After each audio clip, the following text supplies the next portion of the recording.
Hi, welcome to the Bonsai Stuff podcast. Scott Martin from Bonsai Matsu. Thank you very much for listening in. Appreciate the company.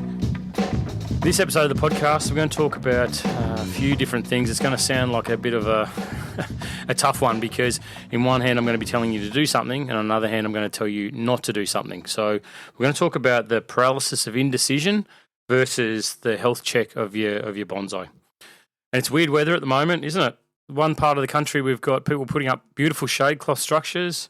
Other parts I've got messages coming through about some severe frost damage on trees, even something like a cedar. It was so cold that the new growth was burnt on a cedar. And other states we've got overwatering issues where there's starting to be some discoloration of the leaf, some lack of vigor, and really starting to impact. So it's very different right the way across this beautiful country of ours, but that is springtime in Australia.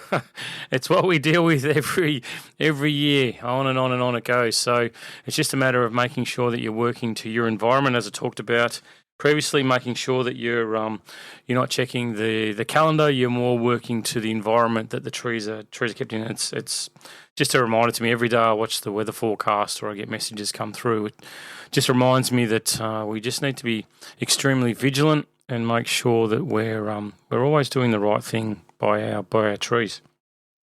So hopefully your yard is looking quite nice. I know that I talk about being prepared for summer quite a lot, and yep, sure, watering system talk is going to happen.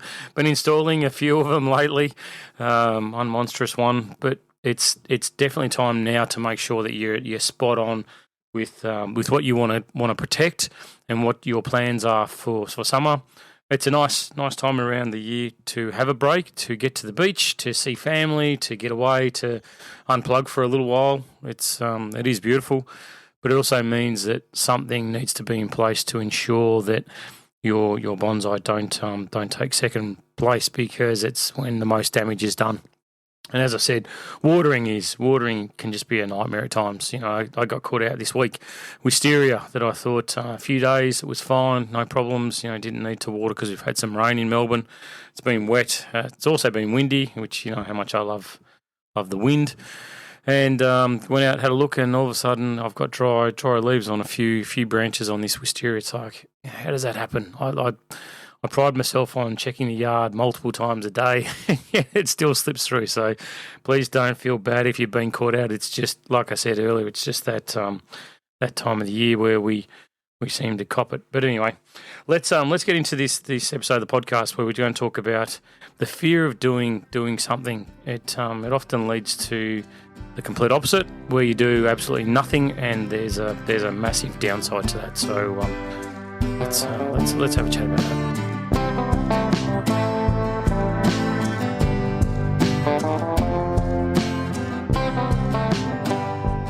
Okay, so we're right at the last part of our calendar spring period, which based on temperatures and weather that I've been experiencing where I'm based, it sort of feels like spring's just getting started. We're just starting to get some warm weather now. So it's unusual to talk about different parts of Australia and what they're going through, heat waves to lots of wet, cold period, where I've still been having the heater on at night. It's been that bloody cold overnight. So it's an unusual scenario, but it happens every year. And trying to make this a generic sort of podcast for all of us in Australia, it can be sometimes a little bit tricky. But about now is a good time to have a look at your trees before we do get to that hot part, and make sure that they're ready to take on what comes next. And part of that process for me is to make sure that on, say, my deciduous or even some of my natives, get in and give them a haircut so that new foliage is removed and I'm back to older, harder, more protected foliage on those trees. So they're not going to be burnt, they're not going to be damaged by the extremes of heat. And you know, in say a month or two's time, I want to make sure that I'm on top of it now. And also, you know, we're based. It's a nice time to wrap up that native repotting time as well. The window for me is sort of closed. So if you've got any Australian natives around Melbourne, I'd reckon you've probably got about another week based on the forecast before we start ramping things up. And there's about a week left of the spring period, so now's a good time to give your trees a bit of a haircut and work on them. But what I see a lot, and what I hear a lot, and what I get with messages is I just don't know what to do. I'm stuck. I'm sort of at a point where I know I've got to do something. This thing looks like a big shaggy mess, but I don't know exactly what it is I've got to do. So if I do something and it's wrong, then there's an impact to that, and I'm going to set the tree backwards. So I've got to be very careful about doing the wrong thing. And for me, my approach always, and my encouragement to anyone at all in the bonsai world, is doing something that's wrong or slightly wrong is far better than doing nothing. The do nothing approach magnifies any issue that you've got on a tree and makes it something that's going to become a drastic, a severe, have a long-term impact on the tree's structure, because just leaving things grow. Let's talk about that. You let things just grow, it becomes a big bougie mess. You've got all this growth that's shot out. The silhouette is just enormous, and it's continuing to grow and push and push and push and get longer and longer. So your branches, as they get longer, as you know, they get thicker. Once they get thicker, they start getting coarser. Too long, too thick, too coarse. Basic approach, it's got to go. So sooner or later, those branches that you're letting just grow are going to get too thick and too coarse. So therefore, it's going to destroy the structure, and it's going to come out of play. And I see it a lot where trees are sort of cut back. They're allowed to just grow, in any direction with no structure, no plan in place. And I love my plans, but there's no plan in place, so the tree's just allowed to grow. And that means that next time the tree comes onto the bench, be it 6, 12 months, whatever it is, the tree, you've got to get back in there and go, okay, so what was I looking to do again? All right, I was building the trunk. All right, so now I've built the trunk, but I've got all these branches that are all coming from the same spot, or I've got a ring of branches, or I've got this really big knuckle on the trunk now, so I've got reverse taper on my tree. And it's all these things that you look at and go, well, by letting it just go, I've now got an issue that I cannot change. Now, the tree's top half of the trunk is now thicker than the lower half, whereas last time that you worked on the tree, if you'd gone through and said, okay, I'm going to cut this thing back, and I'm going to have a plan. My plan is to develop some sacrifice branches in key areas because I still want to develop the trunk, for instance. Or I'm going to go through and let this shoot for a month. Then I'm going to go through and I'm going to do branch selection. I'm going to look through at everything that's popped out around this tree, and I'm going to go, okay, I pick this branch, that branch, that branch, that branch. So doing nothing and letting 5 or 10 branches come out of one area is far worse than going through and picking one of those branches, and it maybe isn't in exactly the ideal position, but at least it's only one branch you've got to deal with. And it that swelling, that knuckling, that reverse taper that you're going to get is not going to happen because you've gone through and you've made a selection of one branch. And I can guarantee you that you will look back on that branch and you won't go, actually, there was a bud that was 3 millimeters over from that might have been a better choice. Oh, geez, I wonder what the tree would look like if I just left that one bud instead of coming through and cutting this one and selecting that one. And, the tree would have been, but you won't do it. You'll just grab that branch and you'll go, all right, so from now on, you are my key branch, and I'm going to develop you. And maybe the front of the tree angle changes slightly. Maybe it rotates a little bit. Maybe it tilts a little. Whatever it is, you can deal with things like that. You can manage those sort of adjustments that you need to make with the tree's design. So the paralysis that you get by doing nothing will have a massive implication on the future of the tree. And I encourage you to get your scissors out and your branch cutters and make a decision. It doesn't have to be perfect. It's just got to be a decision. Now, as I said at the start of the introduction of this podcast, it's gonna feel like I'm playing both sides of the coin, and I definitely am, because there's times when you just need to leave your bonsai alone, where you need to let it be. You need to not touch it, not cut it. And this is probably as important as doing something rather than nothing. It's the health assessment of your tree. It's priority one for me. Absolutely. The health assessment of my trees overrules anything else I have in my little squirrel brain about what I'm trying to achieve with my trees or what my objectives are with that tree and what my goals are and what my plan says. I get a piece of paper and I say, okay, this tree I'm going to come in and I'm going to do this. I'm going to cut these branches off. I'm going to get back to a single branch and I'm going to wire it. Then I'm going to do this and then I'm going to prune back and I'm going to start secondary branching. And from secondary branching, I'm going to start working on ramification and I'm going to on and on and on the plan goes. But the first thing that I do, honest to God, the very first thing that I do before I even pick the tree up off the bench to bring it into the workshop is my health assessment. And whenever I look at a customer's tree, whenever I have a tree in a workshop, whenever I get asked my opinion on something via a message or an email or whatever it is, the very first thing that I'll do is I'll start the health assessment. I'll have a look at it and go, does that tree look as strong as what it possibly could? All right, so let's talk a little bit. When was it repotted? What's your fertilising regime been like? Watering. Have you had any issues? Have you had dieback? Let's go through the scenario. Let's spitball this thing and put together a bit of a history on it, rather than saying, should I cut the apex off and go to this branch? Or what about the direction of this? Should I take it to the right rather than the left, or should I go left rather than right? That's all well and good, and they're decisions that we have to make. But if you're not confident, if your tree cannot take what you're about to do with it, then it's a complete waste of time. Your plan goes out the window based on the health assessment of the tree.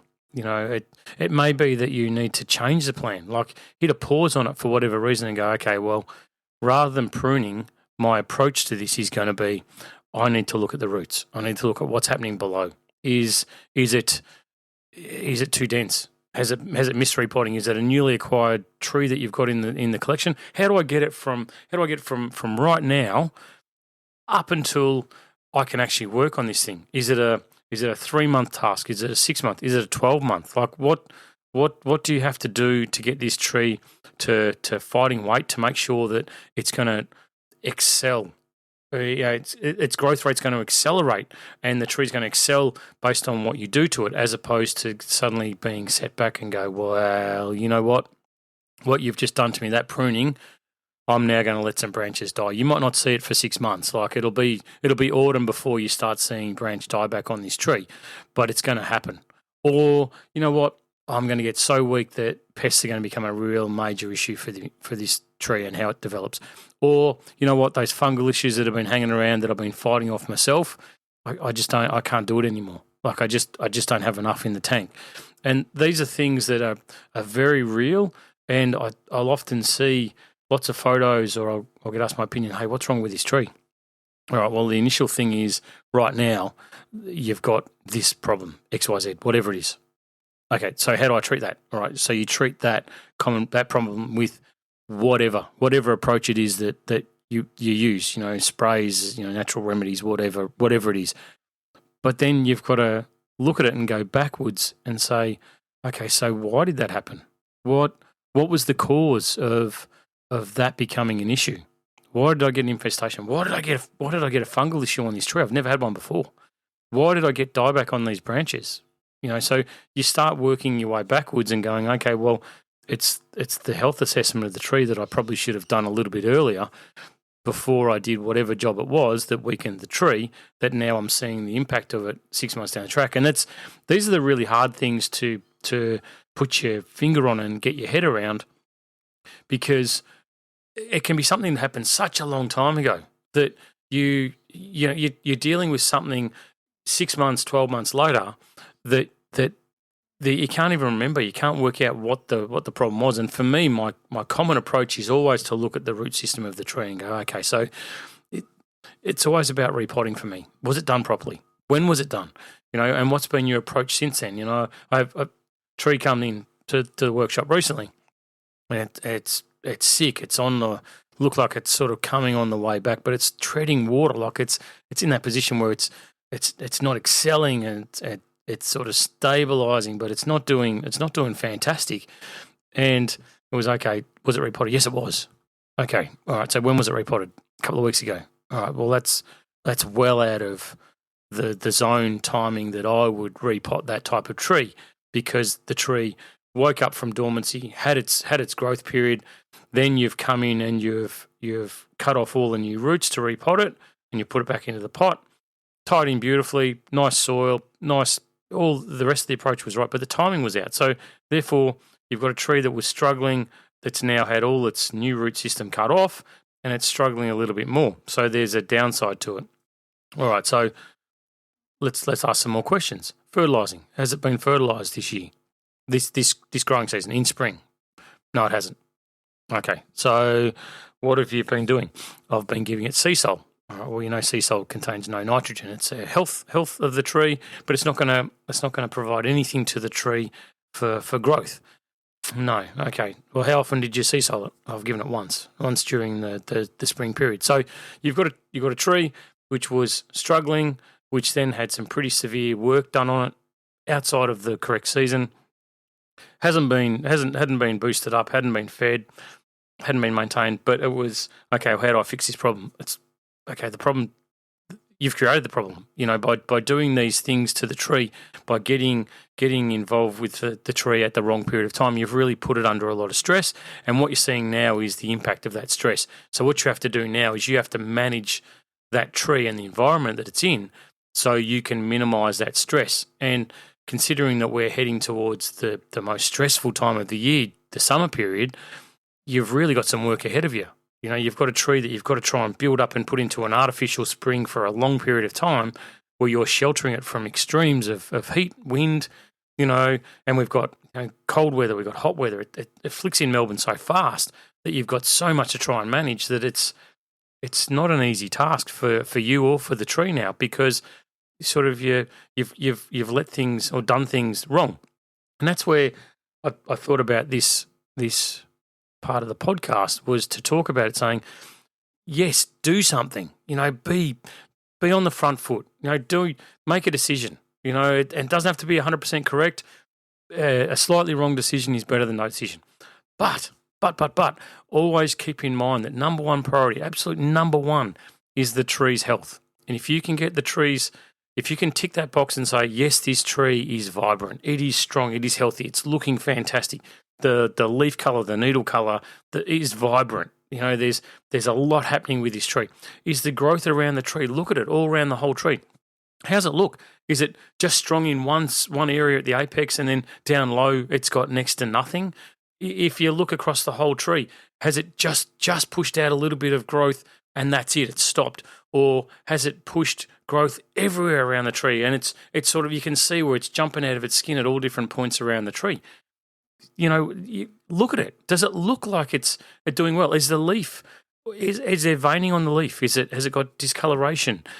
Look at the inner areas. Has it started to die back yet because it's been too dense on the outside? So do you need to look at things like a partial defoliation? Do you need whatever it is? Just look at it and think, is this tree going to benefit from me taking these steps? And then if you can tick that box and say, yes, the tree looks great, that's perfect. Okay. Then number two, do something. Don't be paralyzed. Don't sit there and go, cut, no cut, cut, no cut. Hang on a minute. No, look, I'll just leave it. I'll come back later. Well, what's that going to achieve? You're going to have a little bit later for this thing to get further and further. And like I said, now's the time where, before we get to this hot period, I really want to make sure that I've got my trees really at a point where I can say, okay, you know what, you're in the best position possible to get into summer and just get through it. It's going to be taxing on you. It's going to be taxing on me, but we'll get through it together. And at the other end, we'll get into autumn, and then we'll get into a strength building phase, and we'll be okay. But I can sleep easy at night knowing that I've done all that's required of me with the timing for repotting, with my fertilising, with my watering, well, except for the wisteria, but making sure that I've got things covered off as much as I possibly can. So when that extremity of heat does kick in, I know my trees are as good as they possibly can be, and that I've made decisions, and that the trees are going to keep taking steps forward, as opposed to somewhere down the track getting a significant setback that's going to break my heart and push the tree to a point that it really doesn't want to be. So the good old fear of doing anything leads to absolutely nothing being done, which is a real problem for a lot of people with bonsai in their collection, in their yard, in their responsibility, in their care. Especially when you're new to it, or you've sort of you can't see the result of what you do year on year on year. Leaving things often seems like a far better approach than not. But there's always people like me you can reach out to sort of ask and get advice from. But that health assessment, that's really something you've got to get your head around, and you'll know when you look at your trees whether they're okay to be worked on, or whether they've got to be given a little bit more of a rest, and allow that growth that we've had the spring period to really boost them up a little bit. And I've also been giving advice that we've got a little bit left in spring in the growth tank. If you sort of haven't fertilised, it's not too late to get out there, liquid feed, do whatever you can just to try and get something into the tree now to try and help it as much as you possibly can. A little bit late is better than nothing at all. So yeah, trees health is number one priority for us all.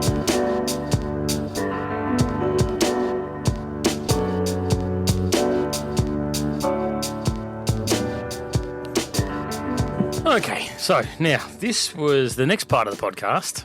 It's got to do with pruning, so I thought, hey, it's the great time. It's what we're talking about at the moment. It's what's being done at the moment. And this was sent to me via Rob, via email, and we were talking about pruning for ramification. And part of the deciduous series I did a little while back was talking about the clip and grow method, and some of the issues that a lot of people encounter, and a lot of what I come across as well. It's really, really common, is pruning of your deciduous trees, where there's a real struggle for pad building. And I see it on all species, pines, anything really. I see it where a lot of the foliage stays out on the extremities of the pad, the shape that you've got, and things are very flattened. So you'll often prune way more than what you need to, and you'll also be taking out the wrong angle of branches. So by that I mean you'll be pruning anything growing down. Of course, that's a given. That's talked about a lot. Prune the down, prune the up. It's the up ones that I have a real problem with, and this is where pad volume becomes a major thing for us when we're working with our trees. And it's something that I know I focus on a hell of a lot. And it is the difference between, you look at something from a show overseas or anywhere, Australia, really nice trees. If you look at a display tree in winter, especially I'm focusing primarily on deciduous because they don't hide their structure.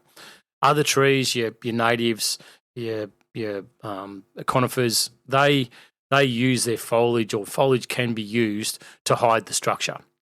And deciduous are the only variety, in my opinion, that really show you everything. When they're naked, when they've got no foliage on them, there's nothing to hide. There's nothing that can be hidden. It shows everything, good, bad, ugly. It's all there on display for you. So when you look at those trees and you go, that is amazing. Why doesn't my tree look like that? Like I've got a nice trunk. Yep, a lot of people can grow really nice trunks. I've got the primary branches. The primary branches are in good spots. Like you've either bought it like that or you've developed it like that, and you look at it and go, that's really nice. And the secondary branching, you look at it and go, yep, sure, I've got secondary branching. So the first three stages that I work with are trunk and nabari, primary branches, secondary branches, right? And the very last stage that I work on is ramification. And that's what I'm talking about now. So you can tick off the trunk and say, lovely, primary branches, perfect, exactly where I want them. Look really nice. The taper on them's perfect. The position on the trunk's perfect. they look really nice. Secondary branches, the branches that come off the primary, yep, they're looking good too. I'm happy with all of that. It's the ramification that you start to struggle with. And I think it's got to do with that old adage of removing the up and removing the down. I see that a hell of a lot. I see trees come into the workshop and they start off looking like a really full, solid tree that's got lots and lots of growth all over it. And I think, that's really nice. Like there's going to be a beautiful tree here. And then when they start getting pruned, by the time I circle back around, it's like, yeah, sure, you've taken the underneath off, but you've just cut everything that's growing up on the branch as well. So it's the ups that are the ones that get me, because that's where pad volume comes in. That's where you look at a really nice pad and you look at the flat base of it that's had everything removed underneath it. It's the doming of that pad. It's the top part of that pad that gives it its volume. Left and right, but back to front on that pad. So when you look at it from a static photo image, or when you're in front of the tree, you'll look along. You'll see the primary branch. You'll see the secondaries, but then the ramification. You'll notice it's not flat. It's definitely not flat. So anything for me on a branch, on a pad that's coming from a 45-degree angle or less, thereabouts. Please don't get your protractor out and measure these things up. But anything that's dead vertical, I'm getting rid of, because the tree will pummel all the energy into that, because it's going to get strong, it's going to get thick, and it's going to grow super fast. So it's going to start looking at destroying structure around that area. So anything that's growing vertical, yes, sure, get rid of it. Anything that's growing back in towards the trunk of the tree, yes, sure, get rid of it. But when they start growing away from the trunk of the tree and they're up on an angle, they are for me the absolute perfect branches when you're building ramification, when you're building pad volume on your trees. So don't follow the old adage of up and down, get rid of, because then all you're left with is left and rights. And left and right is okay when you're talking about primary and secondary. Even the secondary, I'd still have a little bit of angle up on them as well, to sort of bring the pad up a little bit higher. So your primary branch is lower, and then your secondary branches start coming up. So when you look at that pad from underneath, and of course this is only my opinion. There's a million ways to build pads, but for me, I want to look at that pad from underneath. See the primary branch when I'm looking up under the foliage of the tree, even on a conifer or a native. See the primary branch. Look at the secondary branches that have started coming up from that as well. And then the ramification starts to build up from that.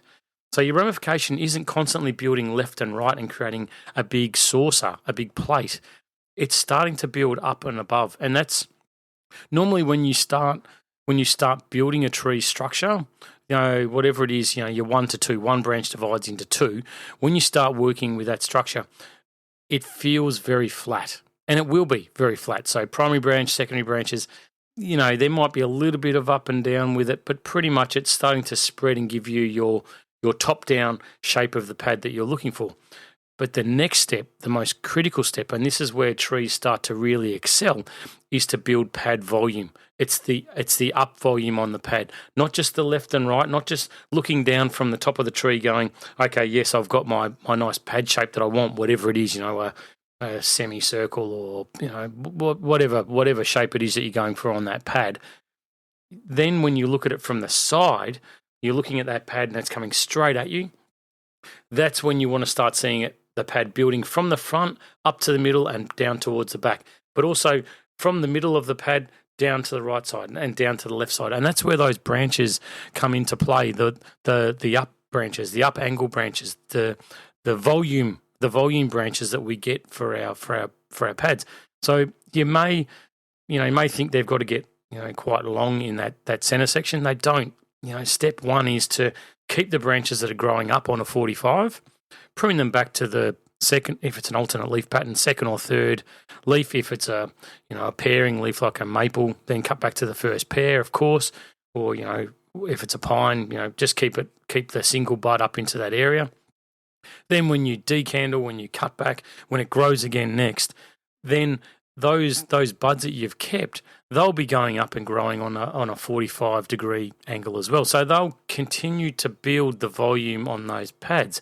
And it might be that, you might have one that's sort of more vertical and one's slightly less vertical. So one might be at the, say, 45 degree and the other one might be at a 30 degree. Perfect. Keep them both, because that's the volume that you're going to want to build.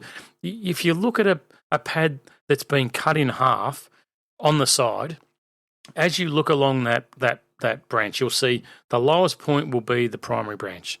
Then the next highest point will be the secondary branches that are starting to come up. Then the ramification will sit up on top of those secondary branches. So you're starting to build volume up as well as out and across the pads with the angle that you're choosing based on the position of the branch within that pad structure. So it's really important that we do use clip and grow, which is not wiring, which is bud selection based on the direction that branch is starting to grow. But you want to make sure that they're growing at an angle that's going to be conducive to or beneficial to the pad volume in the space that you're working. I always use my hand. Like, I'll cup my hand over and push my knuckles up. So my palm is down, my knuckles are up, and my fingers are down. That is the sort of shape from the tree out towards the edge of the tip of the branch.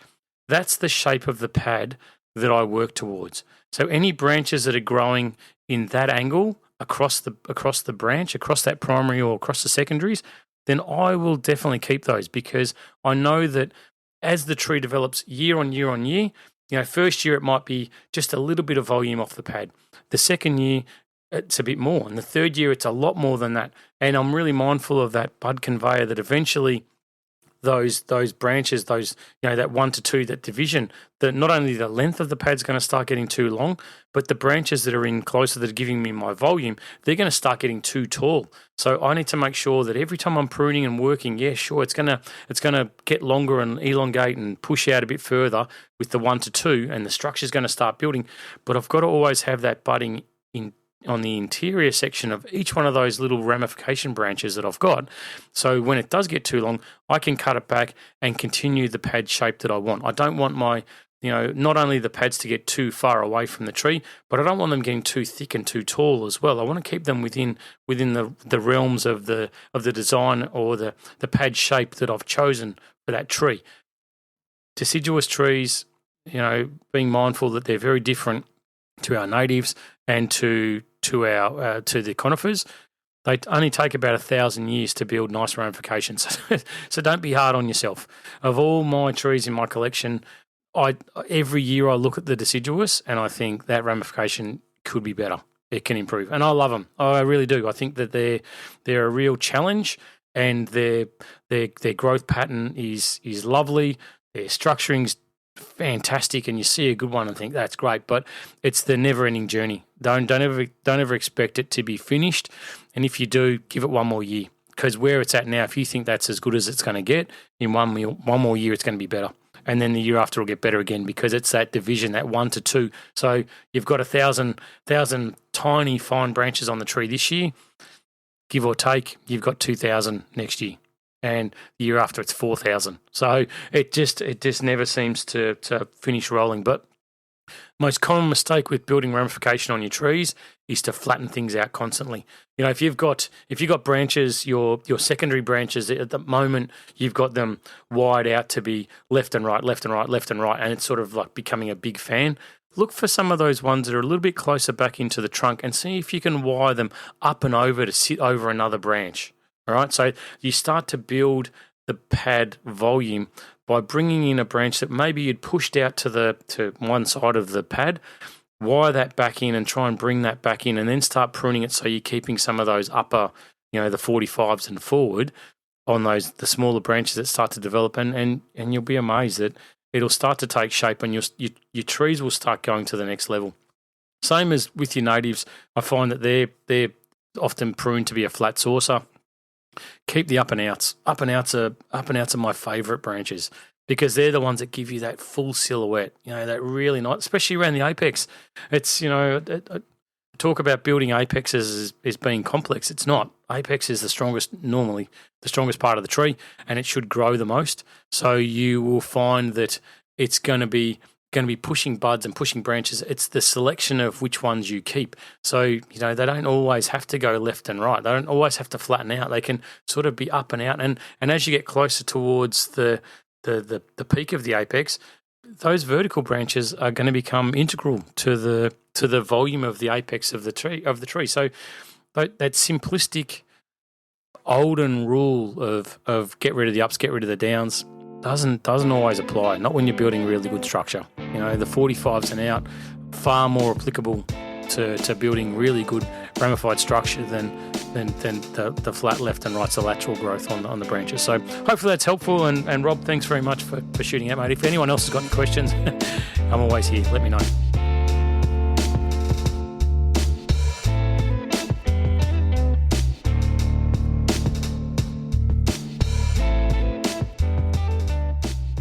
All right, let's wrap this baby up. This is episode 46 of season 7 of the podcast. Gee, that's a lot of episodes. It's the highlight of my week though. Preparing for this takes a lot of effort. So this is a shout out to the subscribers. Thank you very much for continuing to support the show. I do dearly appreciate it and love you all. If you are thinking about supporting the show, then please do. In the show notes, there's a link to become a subscriber for a very, very measly amount, but it keeps the show on the air, as they say. All right, so let's wrap it up with saying we are in the throes of the end of spring. Hopefully, it feels like it where you are. It certainly doesn't feel like it where I am. Still haven't transitioned to wearing shorts every day of the week, but hopefully that's not far away. I'm looking forward to some warm weather, to be honest. So with that, what you're watering, as I said last week, work to your environment. It's really, really important. Super, super important to make sure that you're playing it day by day, hour by hour. It changes so fast, and getting caught out now can be disastrous. Weeding, oh my God, spring weeds, they never seem to leave me alone. It's a continual thing. So get on top of it now, because they will be stealing resources from your bonsai. And which reminds me, last minute feed for your trees. If you think that they'll get a benefit from it, if it hasn't kicked into high gear for warm weather just yet, then I would definitely be doing it. A nice dunk in some liquid fertilizer. Tea bags probably not long enough for them to get a real boost out of it, but a nice liquid feed now might be what they need just to get them through the next little short period before spring says goodbye. Pruning now before summer is definitely a good thing to do. Make sure that you're getting back to those hardened off foliage before you start getting flogged with some warm weather, and start thinking about summer. Summer's just around the corner. But so before I move on from the pruning side of things, the sacrifice branches that I talked about as well, short, long term, whatever. Before you go lopping back every single branch on the tree to make it look pretty, just see if there's going to be a benefit for a short-term sacrifice branch to really just pick up the tree's strength and vitality and health. Or longer term, would it help with the trunk development? Would it help with the taper or primary branches? Is your lower branch thinner than your upper branches?